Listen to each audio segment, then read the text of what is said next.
Hey, my name is Judson Powell, and this is the fastest 15 minutes anywhere, the fastest 15 minutes on the internet, fastest 15 minutes in social media.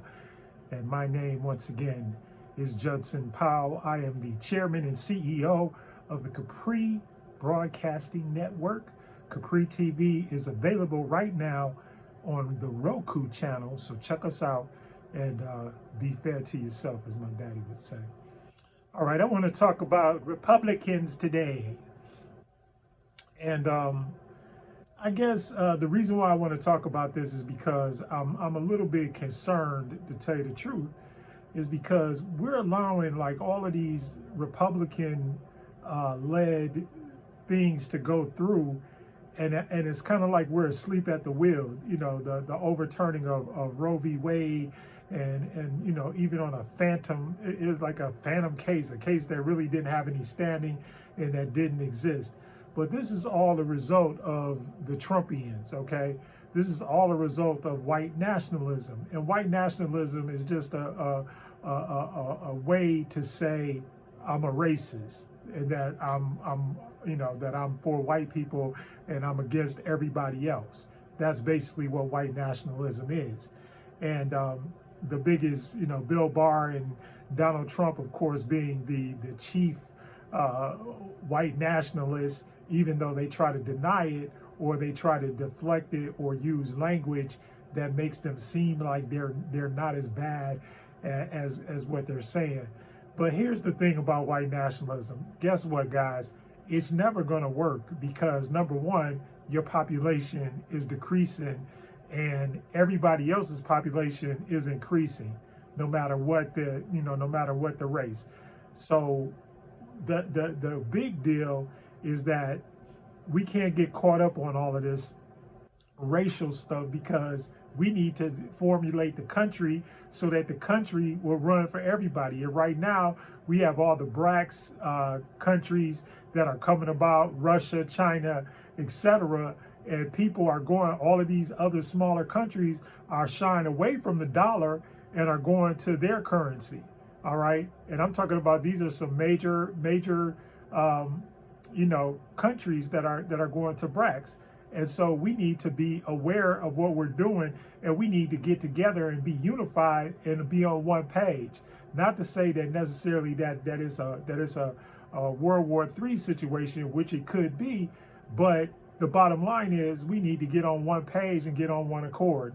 Now, with that being said, I want to talk a little bit about these people, Donald Trump, Bill Barr, Marjorie Taylor Greene, Lauren Boebert, Ron DeSantis, Greg Abbott, Ted Cruz, these politicians, the politicians that kicked those brothers out of the legislature, or you know, the thing that DeSantis did by taking a duly elected prosecutor off of her post, all of these things, and see, the thing is that they never go after targets that are going to be tough to get. They go after targets that are going to be easy to get. And most of what they're saying is merely rhetoric and lies. It's not really truthful things that they're saying, which is problematic. So we look at all of this stuff and we're like, hey, you know, what's really going on? So like, all of these people, they need to be removed from office. They don't need to be holding public office. None of these people. You know, why? You know, Greg Abbott proposed, or I don't even know if it actually went through. I saw reports where it actually went through, but they're putting barbed wire in the Rio Grande and literally with razors on it, and basically anybody that tries to cross the border, they're basically killing them. That's murder.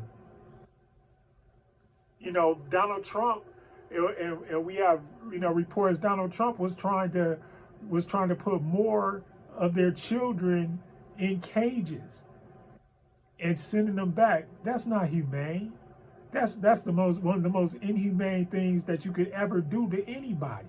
Who would want to, you know, you get put in a cage as a child? Come on. We're better. We're a better country than that. We're better than that as people. We're better than that as human beings. We gotta get all this stuff together. Then you got Marjorie Taylor Greene running around, talking about everything that's a lie, and everything that everything that comes out of her mouth is basically a lie. Am I lying? Am I lying? And anything that Donald Trump says, all she does is she reiterates it and makes it like sort of factual or whatever to people that don't know. And that's their thing. They use fear mongering, war mongering, hate mongering, all of those things in order to divide people. Because in the bottom line, the constituency that follows Donald Trump is one of the constituencies that Donald Trump stole from. Because when you think about it, the only thing that he did while he was in office, and I know you know this, was give that tax cut to the rich. So the rich love him. The rich are gonna get on the bandwagon and say, yeah, we love Donald Trump. Of course you love Donald Trump because Donald Trump made it possible that you don't have to pay taxes. Well, meanwhile, the middle class and the little guys are being squeezed out by that tax cut. Everybody in the middle is being squeezed out by that tax cut. But luckily, some of the things that Biden has done since he's been in have changed. The infrastructure bill, one, has created some jobs. There's some other things that are creating, there's some other things that are going down that are creating jobs. School loan forgiveness is another thing that will help the economy. It's ridiculous that we got our brightest and our best people are in debt most of their lives paying off school loans. And so they can't contribute to the good parts of America because they're in debt.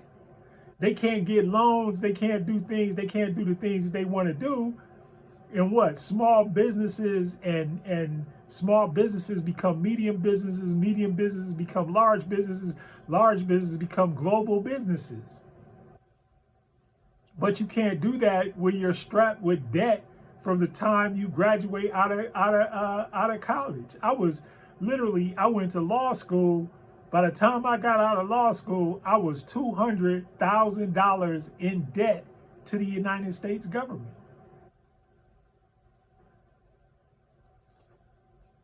So I spent the first part of my life practicing law to pay off the government, and then once the government is paid, I'm too old. I'm too old to enjoy anything. Same thing with the whole retirement thing. All of this stuff is crazy, and it's created by a system of white supremacy that was meant to keep you in line, in order, and so that you can't prosper in the system. Or that if you do prosper in the system, you end up owing so much money back to the system that is completely irrelevant as to what you did with your entire life.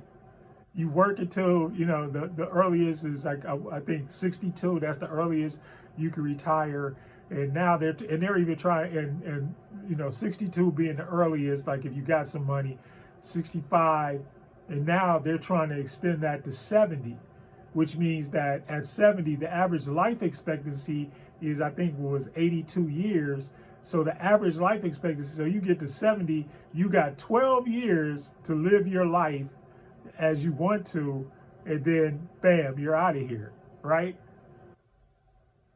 Think about it. So it's taking your time and it's really condensing your time down to, and all your money is going to them, because and they don't give. Like I can't walk into the bank, even though I got great credentials and everything. I cannot walk into a bank and get a loan. I know businessmen that have millions of dollars worth of sales and can't. I'm talking about black businessmen that have millions of dollars worth of sales, but can't get a loan from a bank. So the struggle is real. It's not fake. White supremacy is real. And all the redlining and all that stuff. They know why, all just like I heard the thing, oh, the city is all messed up and it's a jungle and it's horrible and blah, blah, blah, blah, blah. Well, who you think made it that way? Who do you think owns that property within, like, no, black people don't own the property in the hood. Black people do not own the property in the hood. Black people and the properties that they do own, they can't get loans to upgrade or to repair or to fix those properties. So it's a catch-22. You go around and round in circles. You got people, and then you got people like Ron DeSantis in Florida, and I have no idea. Y'all should recall him. You can recall the governor. You don't have to take that stuff. He's banning books. Like, how you gonna ban books in the information age when you got everything that, man, I wish while I was in school that I had the internet. Where you got every single thing at the palm of your hand. All you got to do is pick up your phone and you get, so how you gonna ban books in the information age, Ron? Wake up, Ron. This is the information age. And then you got him down there, threatening, and then all of a sudden, look, everybody left. You threatening all the farm workers and all that kind of stuff. How do y'all think that stuff gets to your table? There are people involved in every aspect of your life, people that you don't even know about, but you got to care about. And they're saying, we don't care about these people. They don't have any rights. They don't have nothing. So what did they do? They left and went somewhere they cared about them. I mean, that's how it goes. And then you got all of these other, bandwagon jumpers to the white supremacy thing. They gotta go. You gotta vote those people out. And once again, the Marjorie Taylor Greens, the Lauren Boeberts, the Ron DeSantis, Greg Abbott, Ted Cruz, et cetera, et cetera, et cetera. And then don't fall for the John F. Kennedy Jr. BS either. Running as a Democrat when he's really a white supremacist in disguise, and using that Kennedy name, which is synonymous with Democrats, in order to trick you into voting, for him or voting a certain way. And the country is stable. Think about it. We have not had stability in a while. It's been a while. So through the pandemic, all of that stuff, we didn't know what was going on. But now all of a sudden we get a true governance in there with Biden, and it's stable because I'm an independent. I'm not Republican or Democrat. I'll show you my voter registration card. It shows on there, not, where it says party, it says not affiliated. I vote for issues and for people that are doing the right thing. And that's how everybody should vote.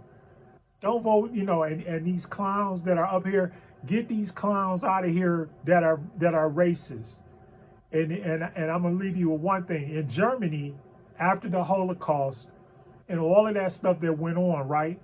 Germany has very strict, very tough anti-racism, anti-Semitism laws where you can't do anything that's racial or that's anti-Semitic. And no candidate can run on that type of platform, period.